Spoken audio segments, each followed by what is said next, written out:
Bob, let's get some reaction then to last night's win. I'm with Gary Neville. Gary, first of all, can we get your assessment of the performance? And has there been almost a calm progression from the group for England? What do you make of the way they've performed through this group? I think it has been quite calm. I know there was a little bit of uproar after the Scotland game and disappointment with the performance, but the fact that we were already qualified for the next round before the game against the Czech Republic last night meant that it was a composed qualification. The performance last night was a much needed boost after Friday. I think that the introduction of Grealish, Saka and Sterling obviously has not been introduced, but Sterling's performance was really good as well. Meant that it gave everybody a lift in that first half, and it was needed. There was a lot more energy in the game. We looked a lot more, a lot more balanced, I think, with those three because they rotated more. They gave us more options. I thought the fullbacks then were able to link into them better. And we weren't talking about Rice and Phillips and lack of creativity last night because of the performances of Grealish, Saka and Sterling, particularly in that first half, and it brought Kane to life as well. So, we're in a good place. In the back of our minds, we know we've got a giant of a team next Tuesday. But in terms of the job that we were being asked to do and the players and the manager was being asked to do with the group phase, they've done that in a comfortable fashion, keeping clean sheets. I know you had a big concern going into the game about the players being lethargic and tired and the physical aspect. Did that question get answered last night? Yeah, it did. It did. There's no doubt that Saka, Grealish, Sterling brought the energy to that performance. And, you look at sort of Foden, Mount, they are more static as players, even though they move well. I mean, Foden's an exceptional player, as is Mount, but they're not live wires like Grealish, Saka and Sterling. So that there was a bit more energy in terms of speed and pace. A bit more unpredictable. The sort of link and dovetail between Grealish and Sterling and how they switched positions on that left-hand side was nice. And I think that what that did, it brought an energy to the performance generally, and the rest of the players all of a sudden look energetic with it because those three players were just moving around so quickly. They were like bees that were buzzing, and I think that just generally brought a greater speed and energy to the crowd, and everything felt more normal and more enthusiastic. The return of Harry Maguire, how big is that for England moving forward in this tournament? Yeah, before the game last night, he had to come in for him to have any part to play in the sort of knockout phase. He had to come in, and he's the most dominant centre back we have. He's got authority. He's very good on the ball. I think that him and John Stones together are a good pair. And it was critical that he came back in last night. I think Tyrone Mings has done really well, but there was a level of order about Harry Maguire on the ball. He obviously, I think in the last 12 months, we've seen through the fact we've got no fans in the stadium, that he is vocal and that he will dig out his teammates.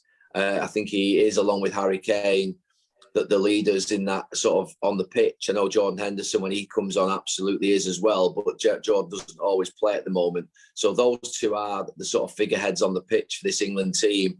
And it was needed. And you go back to that Scotland game, there were 7 or 8 players in that game that were probably playing the biggest game of their England lives. I think bringing back in last night Kyle Walker and Harry Maguire just gave us that little bit more leadership, bit more maturity. And I thought he played really well. And I think a special mention also for Kyle Walker, because I thought he played, again, really well at right back and does such a good job defending that sort of right channel. There's been a lot of debate about the form of Harry Kane. Was he better last night? And do you have any concerns? No concerns. He was definitely better. You look at how Harry plays with Tottenham, and he does have more around him. Son, players who can run Bergwijn, players who can fly past him, and sort of what would be he drops in, he plays the passes. And I think last night with Saka and Sterling either side of him, it just meant that he basically was a lot more comfortable. And the fact also that, he was marked really well against Scotland. They're 5 at the back and made it very difficult for him and played a good game. But I think last night you did see a better Harry Kane. I've got no long-term issues, no short-term issues about Harry Kane. He got a couple of chances last night. Keeper made a couple of decent saves. And he's certainly better when he's got energy around him, because that's the way you need to play with him. Jordan Henderson got 45 minutes. Can he play a role in the knockout stages? Oh, he definitely can play a role. I don't think he'll start in the next game, but I do think he can play a role. I think Rice and Phillips will start in there, but I think that, you know, if there is experience needed, or even maybe another midfield player in certain games. Let's say we were to get one up in a big game next Tuesday, and we needed to be a little bit more solid with 15 minutes to go, 20 minutes to go. Jordan Henderson would be the first person on the bench that you'd turn to. So for me, you know, I think that he looked in good shape last night. It was good for him to get 45 minutes. And like I say, along with, you know, Kane and Maguire, you know, those three are the real experience in this England team. Gareth has got some tough decisions to make, hasn't he, now, after some of the performances last night, especially in those attacking positions with Phil Foden to return and possibly Mason Mount. Yeah, he's got some tough decisions, but the fact that he's given most of the players football and the fact that you can see it feels very democratic. It feels sort of like the idea that anyone can play. In the past, when I've seen England teams go to tournaments, and there's always this massive big furore over, you know, will Gascoigne be left out? Will Rooney be left out? Those sort of big, massive names. There was a little bit of that building after Scotland about Harry Kane, but I think Gareth put that to bed quite quickly with the fact that he did an interview and said he would start. But there isn't sort of a player that I look at. Harry Kane will start 100%. But there isn't a player in that three behind, you know, Sancho, Grealish, Foden, Mount. Obviously, he'll have issues with the COVID situation. Saka. All those players that we've got in that area, Rashford. I don't think any of them could say, I'm massively disappointed and shouldn't be left out, or I shouldn't be in. They're all quite equal. They're all playing well. I think if you were Saka, Sterling and Grealish, you might think you should play again.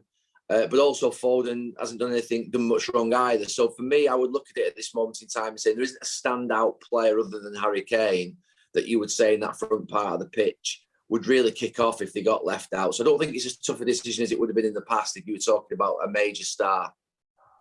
And the situation with Mason Mount, could he be involved on Tuesday given this isolation period that he's currently going through?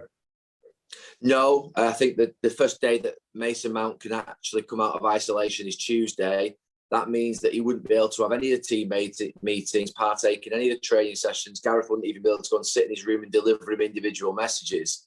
I've thought about whether the fact that when you do isolate, you know, my daughter, when she was sent home from school a few weeks ago, you're supposed to stay within the confines of your sort of house and your garden. And I'm wondering whether Gareth's counting the 250 acres at St George's Park as the garden for Mason Mount and Chilwell, and they're actually doing quite a lot of running and physical work.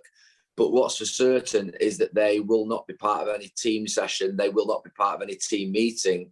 Yeah, they could join by Zoom, and I'm sure they're doing that. But the idea that next Tuesday, one of them comes out of isolation, or two of them come out of isolation, and Gareth says, oh, by the way, these two are playing, having not taken part in any training session, I just cannot see that happening at all. The best they could hope for would be being on the bench.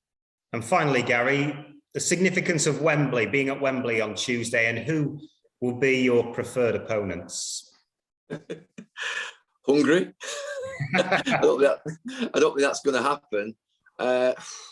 Look, it was I was at the game last night with Ian Wright, and we were there sort of 10 minutes to go, and we were looking at the fact that it's going to likely be Germany, France, maybe Portugal. And we're saying, look, you know, how brilliant would it be to stay at Wembley and play against Germany next Tuesday? I'm thinking, that sounds great on paper until you get to the game, because my experiences of playing Germany at Wembley haven't been that good. You're in '96, losing in the semi-final, and then Kevin Keegan's last game as manager in the old Wembley. So the reality will kick in for those players later on in the week. They've done a good job, but they've got a giant of a game. They really have an event in itself. One that if they were to win would elevate the confidence beyond belief, but to win those games against a big team like France or Germany takes something really special and spectacular. We've got a week to prepare for it, 45,000 fans, but it's a tough second round draw. You know, there needs to be a lot goes our way for us. If it's France, honestly, we would be massive underdogs. Germany, I would give us an opportunity and a chance against. Portugal, even more so, but you can't go more than 50-50 in the France and Germany aspect for those matches. And in the Germany and Portugal aspects, I'd go 50-50, I would say. In the France element, if we're playing France, I'd go 70-30 against. That's not being negative. It's not being pessimistic. it's just being realistic. Look at the players on the team sheets and think about how many players of ours would get in their team. Mbappe, Griezmann, Pogba, Kante, Rabiot, Benzema. And then you start to think about our players in those positions, and then the back line as well, Varane. And you just look at it and think they've got a damn good team. And Germany are the same. Kroos in midfield with Gundogan, Calvin Phillips and Rice. So look, we've got good players. They're good lads. They're a good group, and they work hard. They do well. I think Gareth, to be fair, gets the very best out of them. And I think England are definitely going in the right direction technically. But if you just look at the players that other teams have got, Jota, Fernandes, Ronaldo, Bernardo Silva, they've all got brilliant players. And whilst we should be confident, we also recognise that our opponents will be confident as well. And they're tough to win those games. Let's pray for Hungary then. Definitely, definitely one to look forward to either way. Thanks for joining us this morning, Gary. Thank you.